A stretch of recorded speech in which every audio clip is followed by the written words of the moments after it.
Y nuestro distinguido visitante el día de hoy es Yehude Simón, congresista de la República, hasta hace poco miembro de la mesa directiva, pero como él, que además ha sido presidente de región en Lambayeque, tiene una larguísima experiencia, lo hemos convocado y ha sido muy grata su aceptación, para que conversemos precisamente con él sobre el mensaje de la nación y el futuro que tiene nuestra institucionalidad democrática. Don Yehude Simón, qué gusto de tenerlo aquí en Radio Nacional del Perú. Igual, Alberto, después de mucho tiempo verte. Después de mucho tiempo aquí, trajinando convocado por esta emisora de todos los peruanos. Qué bueno, qué bueno. Para justamente relanzar el perfil periodístico informativo, ¿no? Además de buscando las cosas positivas para que el Perú pueda llegar a buen puerto, ¿no es cierto? Exactamente. Es obvio que el mensaje ha generado, como he leído en algunos periódicos y algunos editoriales, algunos, digamos, opiniones a favor y otras en contra, y otras incluso en el sentido de que no se dijo todo lo que tenía que decirse. Pero en fin, yo acabo de dar una explicación respecto al tema de Conga, que es mi apreciación, ¿no? En el sentido que el presidente, viendo que están operando los facilitadores, tomar una posición un poco podría generar también reacciones y comprometer la tarea de los facilitadores. Pero en términos generales, don Yehude Simón, congresista de la República, ¿cómo ve usted el panorama? Bien, en principio, fíjate, yo soy muy crítico de alguna clase política que dicen el discurso ha sido muy largo. ¿Y qué quieren? Si un presidente de la República viene después de un año a rendir cuenta de lo que ha hecho y de lo que debe hacer, evidentemente el discurso no iba a ser bien corto. Si bien es cierto que el presidente Humala no tiene la dicción o no tiene el estilo de presidente García o del expresidente Belaúnde, en fin, eso no le quita los méritos, ¿no es cierto?, para cumplir o para haber dicho lo que dijo, para entender el mensaje a profundidad.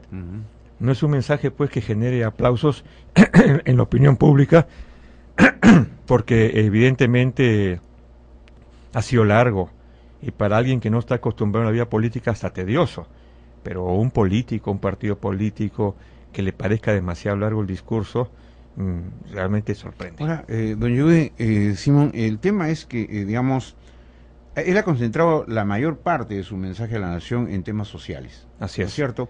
Que algunos denominan que es cumplimiento fiel y correcto de su hoja de ruta. Es lo que he leído y he escuchado de algunos líderes de opinión. ¿Usted comparte esa opinión? Sí, o sea, primero que empieza el discurso diciendo que no se ha hecho lo que tenía que hacerse. Y que se han cometido errores. Que se ha cometido errores. Eso es una buena cosa, que un presidente de la República diga hubieron la mayoría de cosas que no hemos hecho, ¿no es cierto? Lo segundo, de que hubo un discurso para el mundo rural, electrificación, educación, todo lo que puede significar inversión en el agro, a pesar de que el agro sigue siendo la parte más débil del discurso o del primer año del presidente Humala. Sin embargo hay expectativas ahí interesantes, como el tema de represas y grandes proyectos y mayor incremento a Agrobanco en su presupuesto para que pueda invertirse más en agricultura. Segundo, el del tema de salud. Oye, por favor, decir de que los peruanos van a ser atendidos en el tratamiento contra el cáncer, que si bien es cierto, todavía no sabemos exactamente económicamente cuánto significa eso, pero hay que hacer el seguimiento para que se cumpla. Recojo los niños en las calles, las personas adultas en las calles, come más, come rico, las becas, educación, incremento de sueldos y salarios a los maestros, a las Fuerzas Armadas, fuerzas policiales. Entonces, si bien es cierto, son un grupo de compromisos y de promesas, hay que hacer el seguimiento para que se cumplan, y algunos se están cumpliendo. Sí hay habido errores como lo del Guayaga. El Guayaga no se pacificó durante la gestión del presidente Humala, sino comenzó desde la época del presidente Toledo, se fortaleció en la época de García. Sí hay un error diciendo el tema de lo que significa el Ministerio de Economía, pero son cosas que uno podría criticar, ¿no es cierto? Y que debe criticar, pero también debe ver las otras partes. Hay un 90% del discurso que para mí me ha parecido interesante, y la eliminación del SNI, por ejemplo, o reducir... ¿Pero es la eliminación ya definitiva o parcial? O sea, porque él ha dicho descanse en paz, quiere decir que ya está muerto. Descanse en paz, lo que significa que se va a flexibilizar a tal punto de que no haya ninguna justificación para que la cantidad de dinero que tenemos no se pueda invertir. Claro. Ahora, don Yehude Simón, César Álvarez, presidente de la región Ancash, esta mañana conversando con él, me decía que él tenía digamos, casi la seguridad de que el mensaje fue estructurado y dirigido a las provincias. Usted que ha sido presidente de la región Lambayeque, y usted es provinciano igualmente, ¿no es cierto?, como son casi la gran mayoría de peruanos, ¿cree usted que ese fue, digamos, el destino hacia donde el presidente dirigió su mensaje? ¿Provincias? Claro, porque el SNIP, flexibilizar a lo máximo el SNIP, significa que esos 30.000 proyectos o más que existen puedan ser realidad. Significa que esos distritos y provincias muy pobres puedan comenzar a tener el presupuesto para hacer sus obras. El mensaje al mundo rural es el mensaje al mundo provinciano. El decir, por ejemplo, que va a haber un estímulo a los médicos que van a trabajar en las zonas de provincias, en los distritos olvidados, ya es una mirada al mundo provinciano. Porque ¿qué sucede? Fíjate, actualmente hay un concurso en Ayacucho, médico en Ayacucho, en Apurímac, ganan los postulantes médicos en esas regiones y un año después están pidiendo su cambio a las capitales de la costa. Y esas regiones se quedan sin médicos. Entonces, ¿por qué? Porque no solamente ganan poco los médicos en esas regiones, sino porque no tienen la infraestructura, las condiciones adecuadas para poder trabajar. Ahora, todo también depende de los presupuestos, ¿no? Cierto. Es decir, claro, uno puede tener todas las aspiraciones de poder construir, no sé, 1000 puentes, desarrollar una serie de proyectos que van directamente vinculados a las poblaciones campesinas, productoras, ¿no es cierto? Sin embargo, los presupuestos son limitantes, ¿no?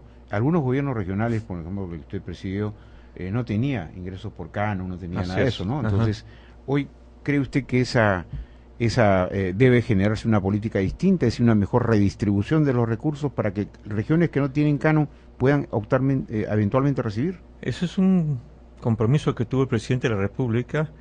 Él ha dicho y está repitiendo lo que nosotros hemos dicho muchas veces, de que hay una maldita, disculpa la palabra, distribución del canon que favorece a 5, 6 o 7 regiones y perjudica a las regiones, por ejemplo, como Amazonas, como la propia Madre de Dios, como Lambayeque, como San Martín, ¿no es cierto? Entonces, el compromiso es que con este incremento de las regalías o este incremento de impuestos a las empresas mineras, de ese incremento se beneficiaría a las regiones o a los distritos y a las provincias que no tienen canon.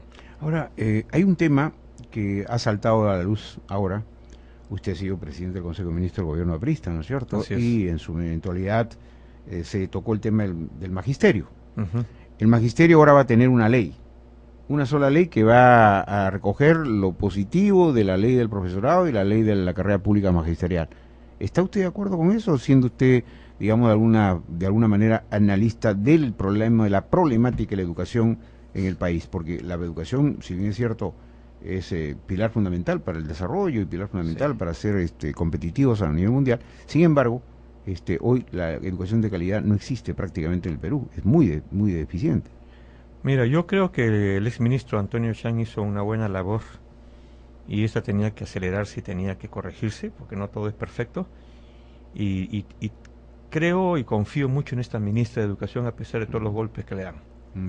Yo creo que tenemos una muy buena ministra de Educación. ¿Pero será por el golpe, por el perfil bajo que ella mantiene? Seguramente, pero hay logros que cualitativos que algunos no quieren ver. Mencione uno. Mencionar uno, la mirada hacia el mundo rural. ¿No es cierto? Pero justamente ahí hay un problema, hay un déficit en la educación, porque en el mundo rural, pues, los niños van a la escuela, digamos, de vez en cuando, es decir, con las dificultades que tienen alimentar y todo lo demás. Claro, su mirada en los institutos tecnológicos, la fiscalización. Entonces,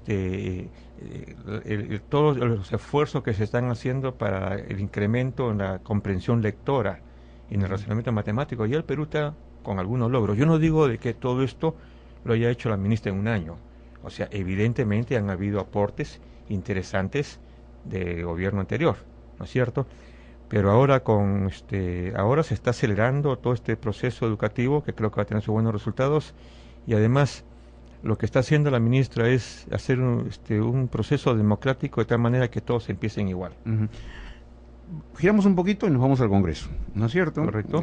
Ahí Víctor Isla ya ha adelantado algunas opiniones, tiene un pequeño, ¿no? Traspié el otro día con su declaración, pero ya la rectificó. Pero digamos, en el contexto del Congreso, ¿se van a lograr los consensos? Así como está un poco, por ejemplo, en su propia agrupación política, usted es casi medio discrepante, ¿no? Medio contestatario, digamos. No medio, tal vez completo, no lo sé. Pero usted lo dirá, ¿no es cierto?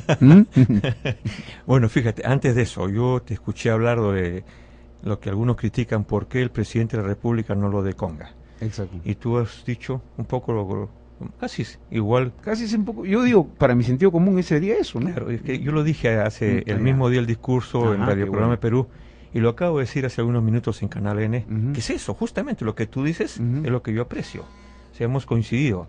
O sea, hay una comisión que está ayudando desde la iglesia, ¿no es cierto? Hay una serie de factores que no deben ser alterados. Y si el presidente hubiera opinado a favor, en contra, no hubiera ayudado. Claro. Creo que lo que está haciendo es de que generado titulares ahí, ¿no? Exactamente. Confrontacionales. Entonces me parece muy bien.